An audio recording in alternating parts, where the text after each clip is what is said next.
Hello everyone! Ayan, good morning po sa inyong lahat and happy Wednesday! Ayan, so dalawang araw na naman lang ay weekend na naman. So yan yung ating laging hinihintay. Charot! So ayan na nga guys. So for today's video ay tara at samahan niyo pa ako magluto nitong ating napakasarap na breakfast. Ayan. So meron po tayo ditong longganisa at meron din po ako nabiling spaghetti dun sa ating kapitbahay. So maaga na naman po tayong nagising.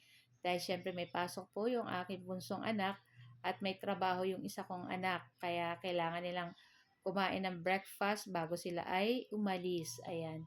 At ako din po, may trabaho din po mamaya. So, bago tayo magtrabaho ay yan, nagluto muna tayo nitong ating napakasarap na breakfast. So, sa isang kawali ay nagpainit lang tayo dyan at naglagay tayo ng mantika at pagkatapos magigisa na tayo nitong ating bawang.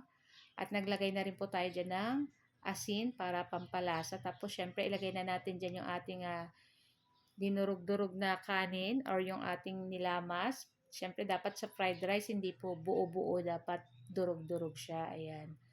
Tapos halu-haluin lang po natin. Ayan. Syempre masarap po sa fried rice pag marami po yung bawang. Ito nga sa akin, siguro marami-rami na rin to guys na bawang. At pagkatapos, ayan, ilalagay na natin dito yung ating napakasarap na adobo sa asin. Yan yung aming natira pa.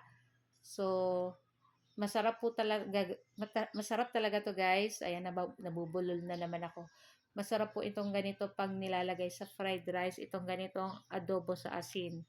Ayan. Tapos, maglalagay pa ulit tayo dyan ng pampalasa ng asin kung medyo matabang pa po. Ayan. Kaya nang bahalang mag-adjust yung naaayon sa panlasa po ninyo. Ayan.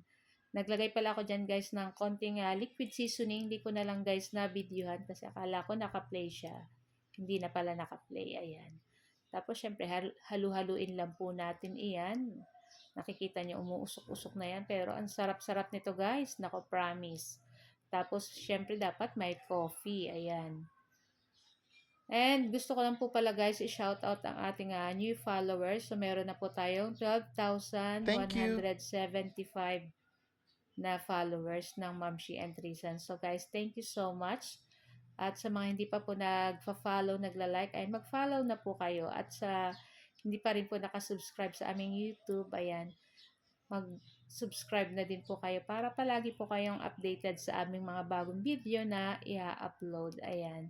So, ilang minuto lang ay papatay na rin natin itong ating apoy at pwede na rin natin itong i-transfer sa ating plato. At syempre, pagkatapos nito, magpe-prepare na tayo at kain na to guys. So guys, ito lang po ang aming video today. Thank you for watching. See our next video.